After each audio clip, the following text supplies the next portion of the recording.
아직은 좀 생소한 신임 당대표인 제가 이 거인 심상정의 뒤를 이어서 노회찬 심상정을 뛰어넘는 그런 정치를 할 수 있을지 많은 걱정이 있습니다만 기대해 주신 대로 꼭 노회찬 심상정의 버금가는 그리고 그 뒤를 뛰어넘는 그런 6기 대표단이 되도록 노력하겠습니다.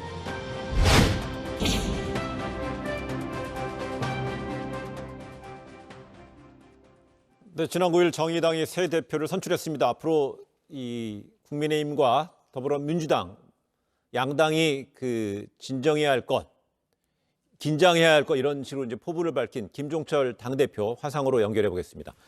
네, 김종철 신임 대표님 새 대표 되신 거 우선 축하드립니다. 예, 감사합니다. 예. 오늘 먼저 박병석 국회의장이랑 또 양당 대표 만났습니다. 좀 화기애애했습니까? 아니면 긴장감이 돌았습니까? 화기애애한 가운데 예. 좀 많은 얘기들을 나눴습니다. 예.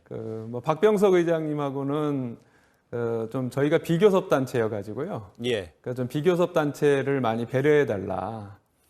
사실 국회에서 교섭 단체를 제외하고는 비교섭 단체가 굉장히 좀 투명인간처럼 돼 있습니다. 예. 그래서 그런 부분에 대해서 배려를 많이 해달라고 말씀을 좀 드렸고요. 예. 이낙연 대표 그리고 김종인 위원장께는 저희가 추진하고 있는 중대재해기업처벌법 네. 그리고 전국민 고용보험제도 그리고 마지막으로 좀 중요한 문제인데 이 낙태죄를 비범죄해달라.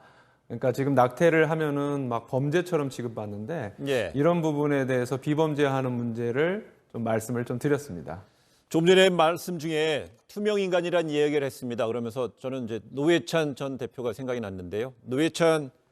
포스트 노회찬의 대표자를 꼽히고요. 노회찬 대표가 2012년인가요? 진보정의당 공동대표 수락연설에서 6411번 버스를 이야기하면서요. 여기서 그동안 우리는 투명정당이었다. 그다음에 낮은 곳에 있는 우리 일반 시민들이 투명인간처럼 우리가 대했다.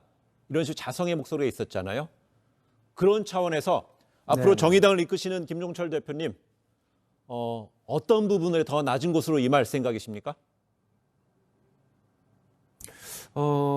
가장 중요한 것은 결국 국민들이 특히 코로나 위기로 어려움을 겪고 있는데 예. 저희는 어떤 정쟁 같은 거에 휘말리지 않고 정책을 중심으로 해서 국민들에게 어떤 부분이 가려운 부분이고 어떤 부분이 고통스러운 부분인가 이걸 중심으로 해서 좀 다가가려고 합니다. 예. 아까 말씀드렸다시피 저희가 아주 중요하게 생각하는 정책 중에 하나가 전국민 고용 및 소득보험이라는 게 있거든요. 예. 지금은 고용보험을 노동자들이 고용보험을 내면 실업이 됐을 때 6개월 내지 8개월 정도 고용보험료가 이제 고용급여가 나오지 않습니까? 예. 근데 이런 부분들이 요즘은 프리랜서라든가 자영업자라든가 이런 부분도 좀 심각합니다. 그래서 이분들에게도 그런 걸 적용할 수 있는 그런 정책으로 좀 더 국민들을 만나가려는 게 저의 계획입니다. 그렇습니다. 좋습니다. 그런데 그동안에는 지난 국회에서도요, 민주당의 이중대다 이런 식의 이제 비난도 있었고요, 비판도 있었고 지적도 있었는데 그러려면 진보정당의 의제, 노동이라든지 복지라든지 인권 등에 있어서 먼저 앞으로 기치를 내세워야 되는데 민주당이랑의 어떤 관계는 어떻게 설정하실 생각이십니까? 민주당과 제가 선의의 경쟁을 하겠다고 말씀드렸는데요. 예. 선의의 경쟁이라는 것은 협력할 것은 협력하되 좋은 의미에서 더 강한 경쟁을 하겠다 이런 말입니다. 예. 요즘 보면은 민주당이 좀 보수화되고 있다고 저는 좀 평가를 하거든요. 예. 그래서 민주당이 좀 보수화되는 것을 좀 막고 그다음에 아까 말씀드렸던 전국민 고용 및 소득보험이 현재 정부 여당이 추진하고 있는 전국민 고용보험보다 좀 더 자영업자라든가 프리랜서라든가 이런 열악한 노동자들, 자영업자들을 보호하는 데 더 좋은 제도다. 그래서 정의당이 이렇게 세게 나가면 예. 민주당도 그 뒤를 이어서 쫓아올 수 있게 그러면서 결국 국민들이 더 좋게 만드는 그러한 경쟁하는 관계로 민주당과 관계 설정을 하려고 합니다. 좋습니다. 그러면서 김종철 대표는 경선 과정에서 경쟁 상대로 민주당의 잠룡인 이재명 경기지사를 언급했었죠? 어떤 맥락이었습니까? 네, 그렇습니다. 예. 정책 경쟁이었습니까? 이재명 네네 네. 네 그렇습니다. 제가 앞서 말씀드린 대로 민주당이 현재 좀 보수화되고 있다고 저희는 생각을 하거든요. 최근에 공정경제 3법이라고 민주당에서 내놓은 것에 대해서 민주당 내부에서 그걸 하면은 그 어떤 대기업들의 어떤 그 대주주들이 좀 어려워진다 이런 얘기를 하면서 반대하는 기류도 있었고요. 그래서 저는 이렇게 보수화된 민주당이 만약 이렇게 계속 가면 우리 정의당의 경쟁 상대에서 낙오할 수도 있다. 좀 이렇게 저는 생각하고요. 예. 차라리 계속 진보적인 정책을 내는 이재명 지사와 이제 정의당의 어떤 그 경쟁 구도가 되어서 이런 경쟁 구도가 더 국민에게 좋은 것이다.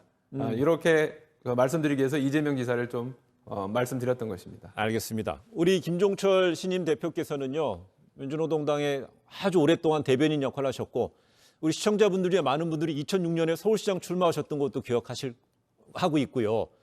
그렇기 때문에 지금 뭐 권영길, 노회찬, 심상정 이 진보 1세대 핵심 정치인들과는 20년간의 인연을 맺어왔는데 내로라는 인물들인데 불구하고 지난 20년 동안 발전보다는 다소 주춤거리거나 좀 기대만큼 활약이 되지 않았다는 냉엄한 비판도 있습니다. 문제점은 뭐라고 생각하십니까? 사실 가장 큰 어려움은 그 진보정당, 민주노동당 때부터 통합진보당 그리고 여기 정의당이 올 때까지 예. 당이 분열을 많이 했다는 겁니다. 그러니까 네. 소위 말해서 분당 사태가 많이 일어났다는 거죠. 네. 그래서 이제 정의당은 그런 일은 더 이상 없을 거고요. 조금은 더디더라도 꾸준히 국민의 마음을 얻는 그런 정책을 펴가면 예전 민주노동당이 처음에 국회에 진출하면서 국민들에게 희망을 드렸듯이 다시 그런 희망의 중심에 설 것이라는 것을 분명히 말씀드립니다. 예, 마지막 질문 한번 짧게 답변 요구할게요. 김종철 대표가 이끄는 정의당은 이럴 것이다. 딱 한 문장으로 좀 정리할 수 있으시겠습니까? 네, 오로지 국민만 바라보고 국민을 위해서 과감하고 선명한 정책을 내는 진짜 진보정당 기대해 주십시오. 정의당입니다. 예, 감사합니다. 오늘 김종철 정의당 대표와 인터뷰 여기까지 하겠습니다. 고맙습니다. 고맙습니다. 예.